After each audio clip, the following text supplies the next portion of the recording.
Hello दोस्तों, कैसे हैं आप सब। आशा करता हूं कि आप बिल्कुल सही होंगे। तो दोस्तों, आज मैं लेकर आया हूं एक नया टॉपिक जिसका नाम है महादेवी वर्मा का जीवन व साहित्यिक परिचय। दोस्तों, चलिए वीडियो स्टार्ट करने से पहले आपसे मैं रिक्वेस्ट करना चाहूँगा कि आप मेरे चैनल को मज़ेदार एजुकेशन ऑनलाइन को सब्सक्राइब करें एंड अगर वीडियो पसंद आई हो तो इसे लाइक करना एंड कोई भी प्यारा सा कमेंट ज़रूर करना। तो दोस्तों, चलिए वीडियो को स्टार्ट करते हैं। तो यहाँ पर आपको लिखा हुआ दिख रहा होगा कि महादेवी वर्मा का जन्म व साहित्यिक परिचय। जी हाँ दोस्तों, तो आज आपको यहाँ पर दिख रहा होगा कि महादेवी वर्मा को जो जन्म है, जन्म कब हुआ था और किस सन में हुआ था, ये और साहित्यिक परिचय। यानी जन्म साहित्यिक परिचय एक ही होता है, मतलब साहित्य कहाँ कहाँ इन्होंने रचनाएं, इनकी कौन कौन सी रचनाएं थीं, ये इनका कहाँ जन्म हुआ, सब एक में ही लिखा जाता है। वैसे तो आप दूसरी हेडिंग डालकर लिख सकते हैं, लेकिन ज़्यादातर यही सही रहता है कि एक में ही लिख दिया जाए, हेडिंग डाल दिया जाए जन्म व साहित्यिक परिचय, बस पूरा लिख दिया जाए। चलिए दोस्तों, शुरू करते हैं। तो यहाँ पर आप लोगों को दिख रहा होगा कि यहाँ पर लिखा है शुक्लोत्तर युग की प्रसिद्ध लेखिका। यानी ये लेखिका किस युग की थी? शुक्लोत्तर युग की। यानी ये शुक्लोत्तर युग की लेखिका थी। शुक्लोत्तर युग की प्रसिद्ध लेखिका महादेवी वर्मा का जन्म 26 मार्च 1907 को प्रातः 8 बजे फर्रुखाबाद उत्तर प्रदेश में हुआ। यानी ये किस युग की लेखिका थी? ये शुक्लोत्तर युग की लेखिका थी। इनका जन्म कब हुआ था?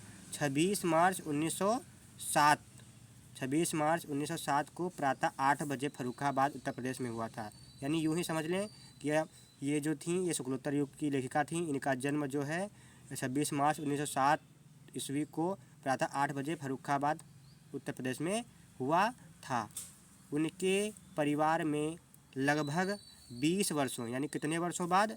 20 वर्षों बाद या 7 पीढ़ियों के बाद, 20 वर्षों या 7 पीढ़ियों के बाद पहली बार यानी पुत्री का जन्म हुआ था इनके कुल में। यानी इनके कुल में 700 यानी 20 वर्षों या 7 पीढ़ियों के बाद पहली बार पुत्री का जन्म हुआ। इनके बाबा बाबू बाके बिहारी जी, इनके बाबा कौन थे? बाबू बाके बिहारी जी बहुत खुश थे और खुशी से झूम उठे और इन्हें घर की देवी यानी महादेवी मानते हुए पुत्री का नाम यानी इनका नाम महादेवी रखा।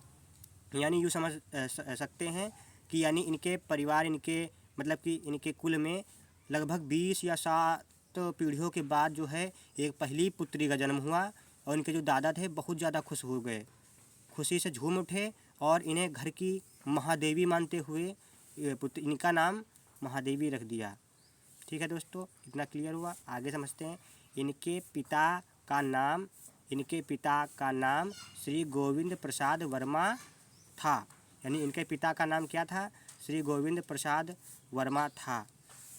ये एक कॉलेज के प्रधानाध्यापक थे। ये एक कॉलेज के क्या थे? ये कॉलेज के प्रधानाध्यापक थे। और इनकी माता का नाम क्या था? श्रीमती हेमरानी वर्मा था। इनकी माता का नाम क्या था? श्रीमती हेमरानी देवी वर्मा था।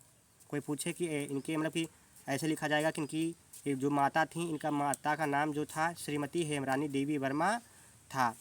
हेमरानी देवी वर्मा बड़ी धर्म, यानी इनकी जो माँ थी हेमरानी देवी वर्मा बड़ी धर्मनिष्ठा से परिपूर्ण तथा शाकाहारी महिला थी। यानी इनकी जो माँ थी हेमरानी देवी वर्मा, ये धर्म परायण से चलती थी, यानी धर्म से और निष्ठा से परिपूर्ण थी तथा शाकाहारी महिला थी। ये मतलब कि ये शाकाहारी महिला, शुद्ध शाकाहारी महिला थी।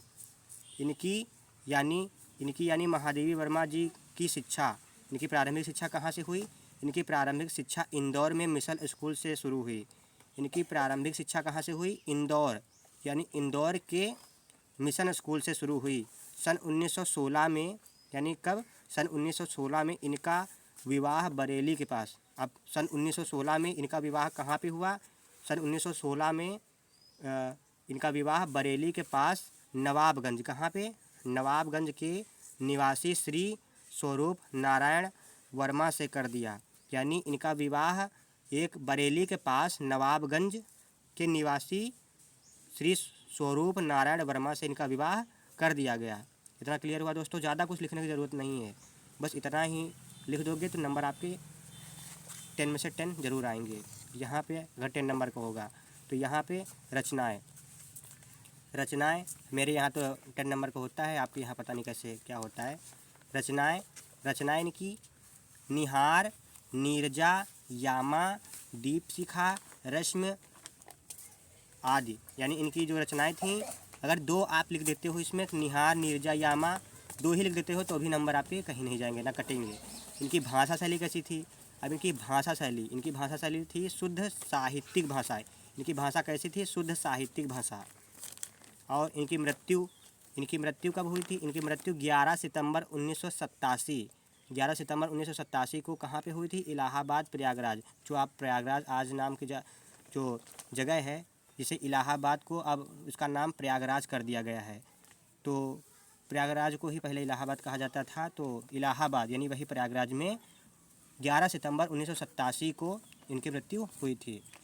तो दोस्तों आज का हमारा टॉपिक यहीं ख़त्म हुआ। दोस्तों अगर वीडियो पसंद आई हो तो वीडियो को लाइक ज़रूर करना और सब्सक्राइब करना मेरे चैनल को, क्योंकि भीड़ बहुत ज़्यादा है, आपको सरल ज्ञान बताने वाले बहुत कम ही मिलेंगे। तो दोस्तों तब तक के लिए जय हिंद, जय भारत, वंदे मातरम।